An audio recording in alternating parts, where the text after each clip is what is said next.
Hello, I'm Jonathan Edwards, and welcome to Cruising America's Waterways. Now, this is the first of two programs exploring New York State's Finger Lakes region, one of America's top tourist destinations and a great boating and fishing region. Crew member Nancy and Captain Mark are already on board, so let's get underway.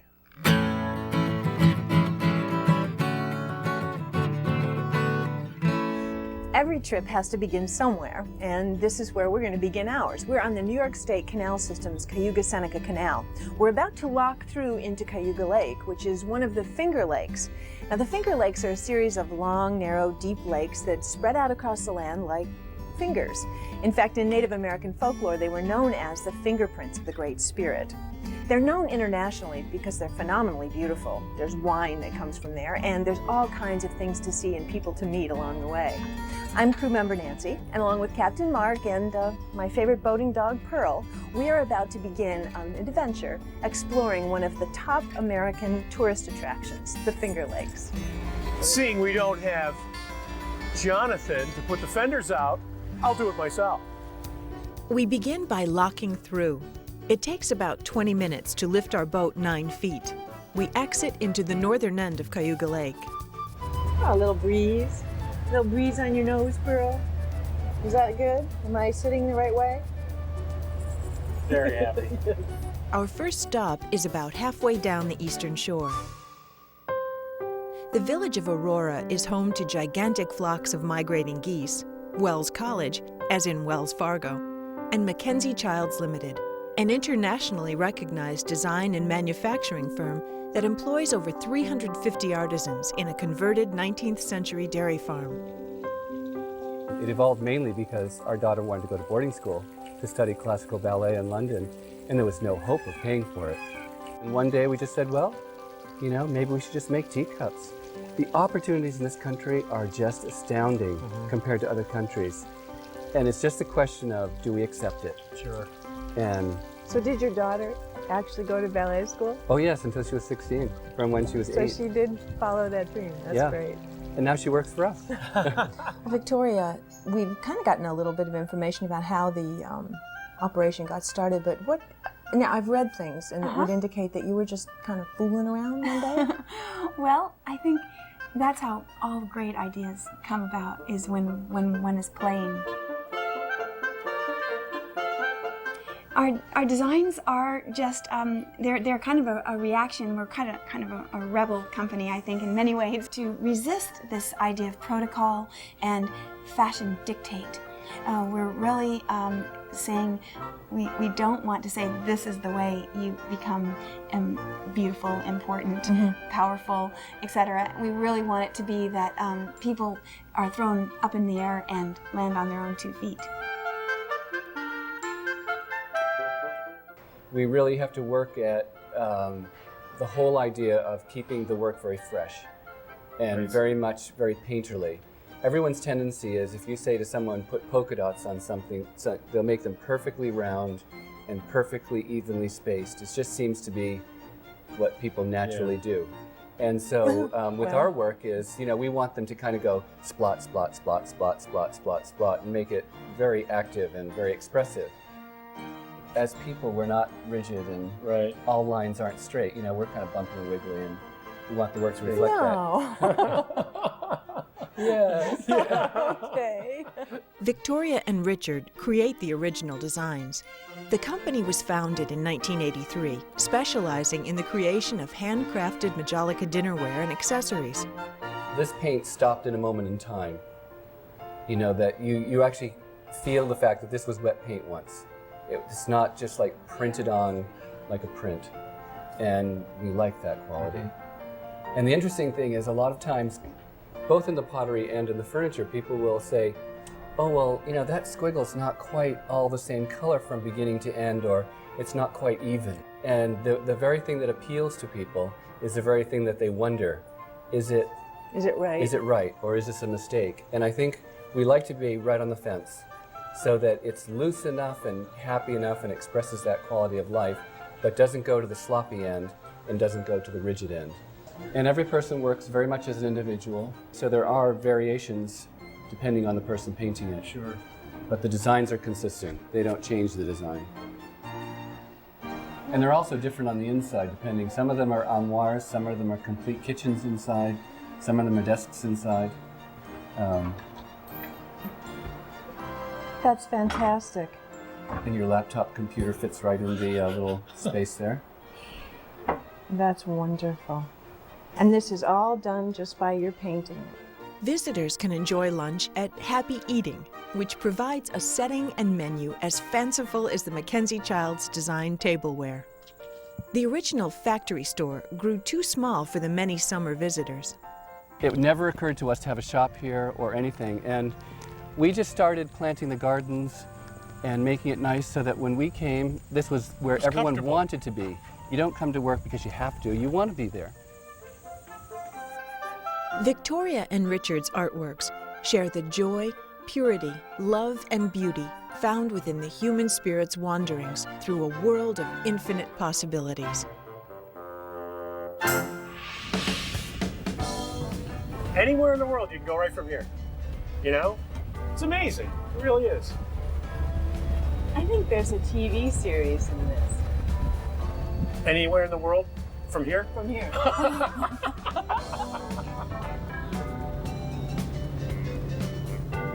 Cayuga Lake here, which on any given Saturday or Sunday, you can always find a bay to hide in, a cove where there's nobody around. And you think of the huge volume of water, because these are deep, deep lakes. And clean. Very Remarkably clean. Yeah, very clean. And with the two that you can actually get to from anywhere, and then the others, you know, entirely accessible by the state ramps, public facilities, with the smaller boats. Yep. They're neat. Really nice stuff. Find me a number. Can you find me a number?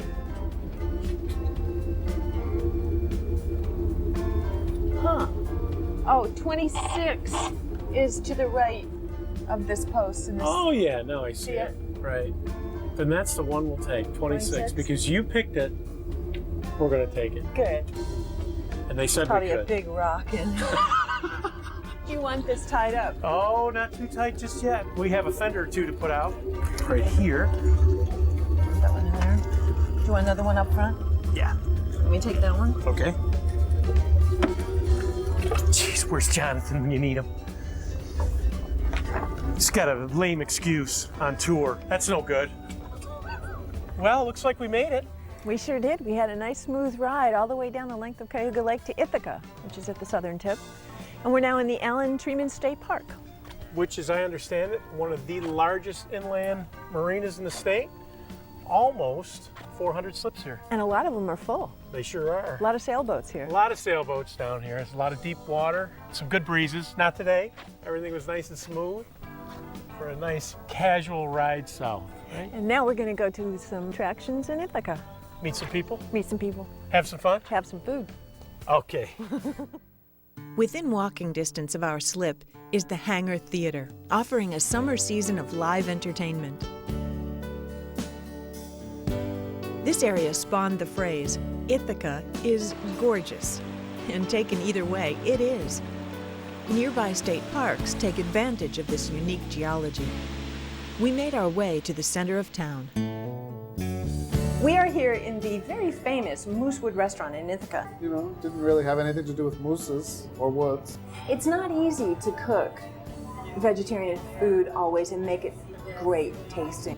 There are lots of people all over the world who don't eat meat 3 times a day, you know, who have learned to somehow combine beans and grains and of course fresh vegetables and fruits and have a very healthy diet, have a very nutritious diet, and have, most importantly for us, a really delicious diet.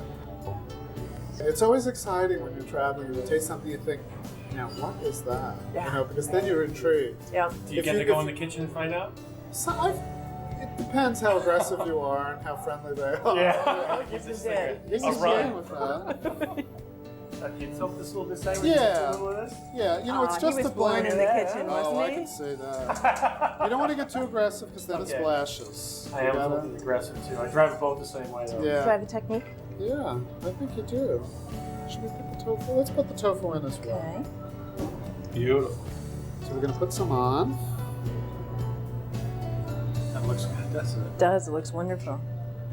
It's Prickly enough? wonderful. Perfect. Mhm. Doesn't need salt or Absolutely anything? perfect. Oh, doesn't need anything except someone to eat it.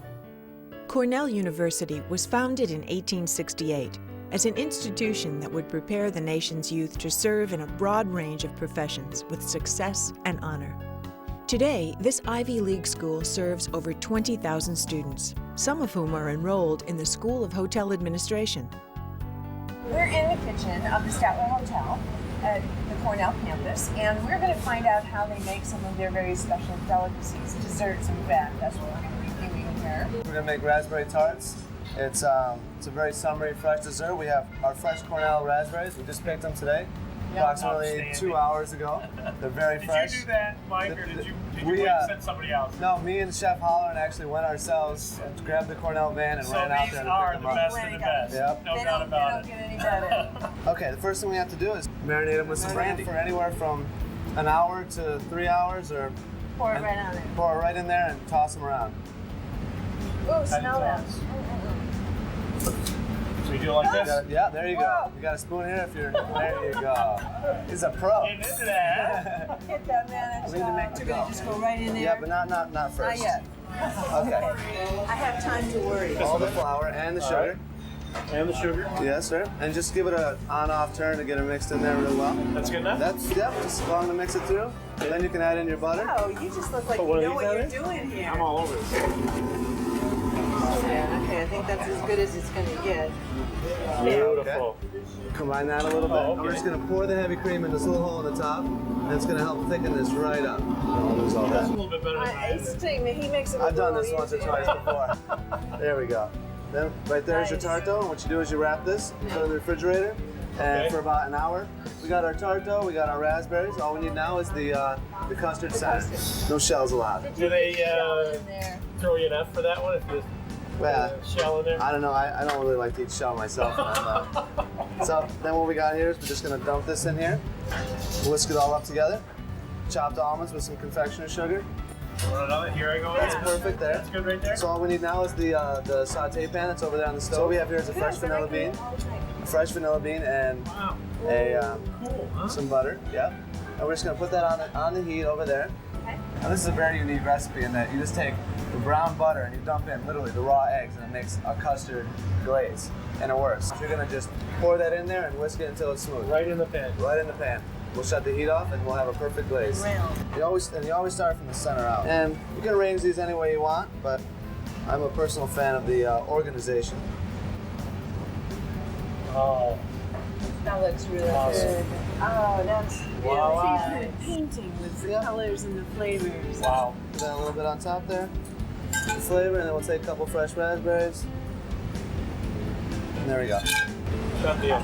We like to add the almond tweedle to give it a nice cookie Almost like crisp, chocolate plate. the texture. I need that base, that almond thing, cookie on yeah. the thing. That's going to Okay, really do there you it.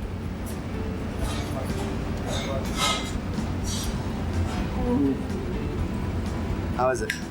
That's fantastic. Oh my God, That is fantastic. that is really good. Thank you. Do you eat a lot of your own stuff? Well, I'm trying to watch my boy's figure, so I have to be careful. Can't get enough of that. Come on, we got to find out more about taking you on the boat. Yeah, This way. Yeah, this way. that's right. Yeah, we're gonna go talk to Dr. Jim Richards in here and find out more about what we should do to protect pets when we've got them out traveling and on boats.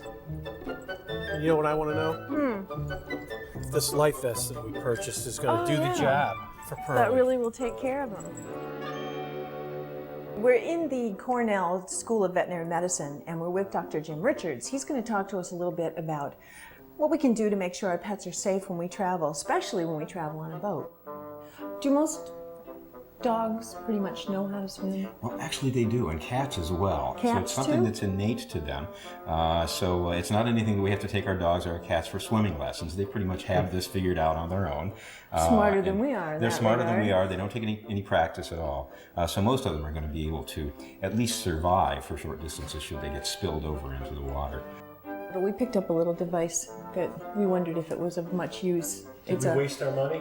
Oh, I don't necessarily think you did. Not it's necessarily, a dog life preserver, basically. Well, I think one of the things that's attractive about this, and in all candor, because dogs and cats can do pretty well on their own, I think the major concern is by putting this on, are we going to mess them up? Are we going to somehow keep them and make it hard for them to swim? But I think a device like this really is not going to inhibit their ability to swim.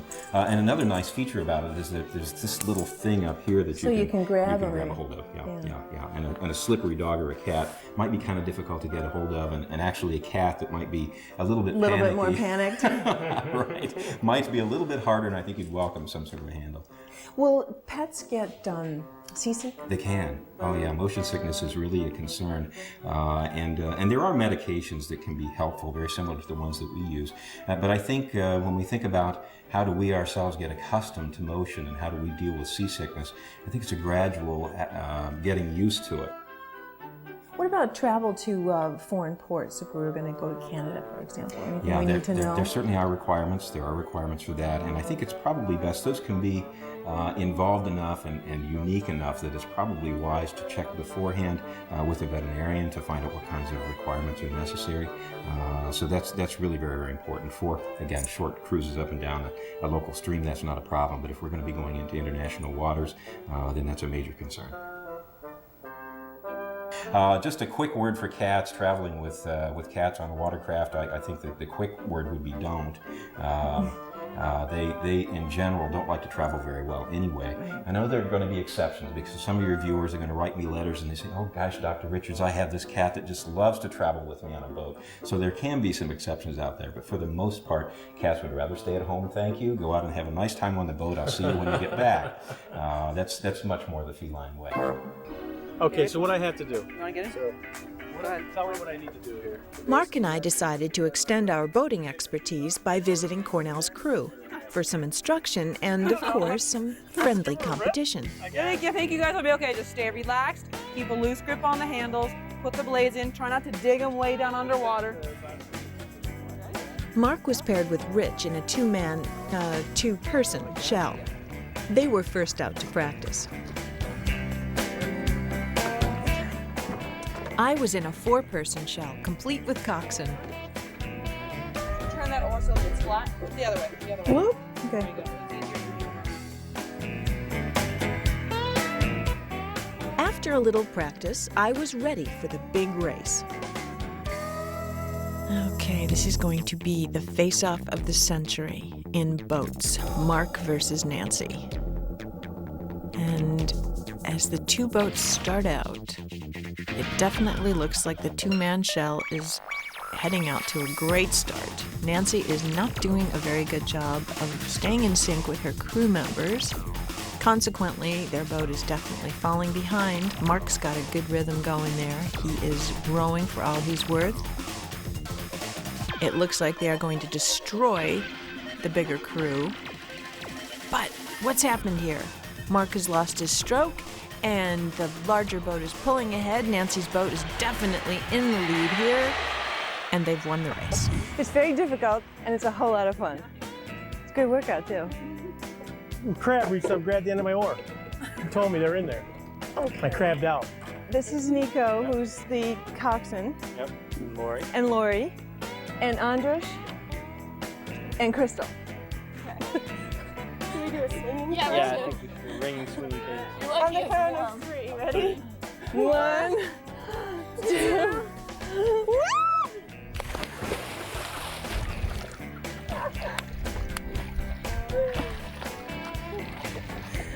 Is it cool? That's cool.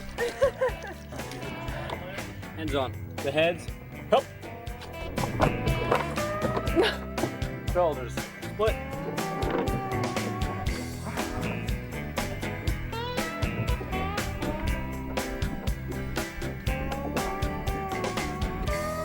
So how come you all are so tall?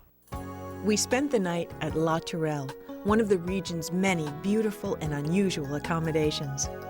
Returning to the marina, we cast off with a short trip to Taconic Falls State Park. Tony, an environmental educator, joined us for the ride.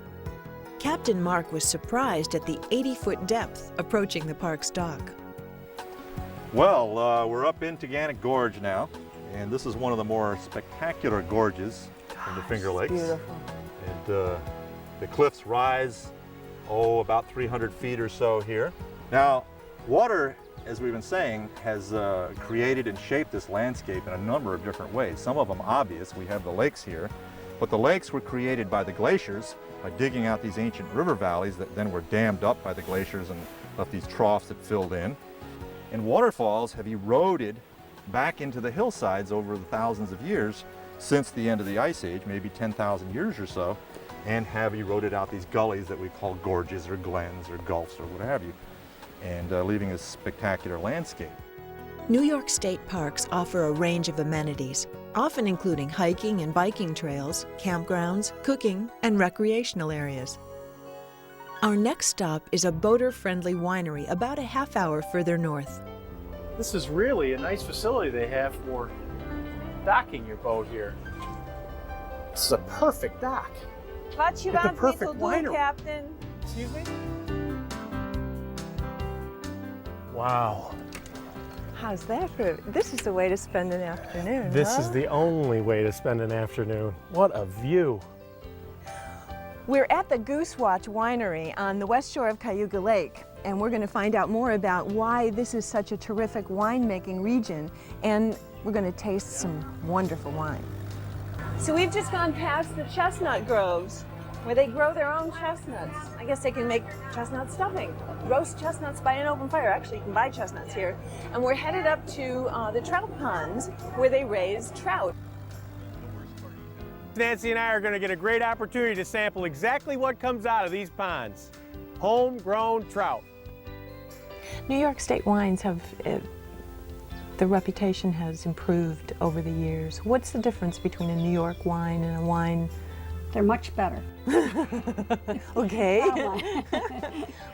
Oh, we're holding our own in the medal columns. I mean, we're always, you know, in international competitions or anything, the Finger Lakes are really coming on, and New York State in general are.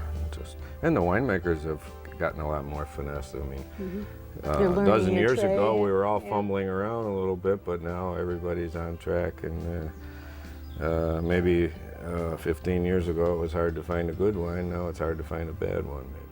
Next, we had to visit Hibiscus Harbor Marina, directly across the lake. We wanted to bring you here because we had a very special picture to show you. We know you've always wondered how come Captain Mark is such a good captain.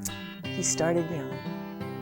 And a happy captain too, as you can see. And while we were here, I wanted to do a little shopping and pick up some souvenirs. So what I found was a souvenir from the New York State Canal System. Just gotta have it.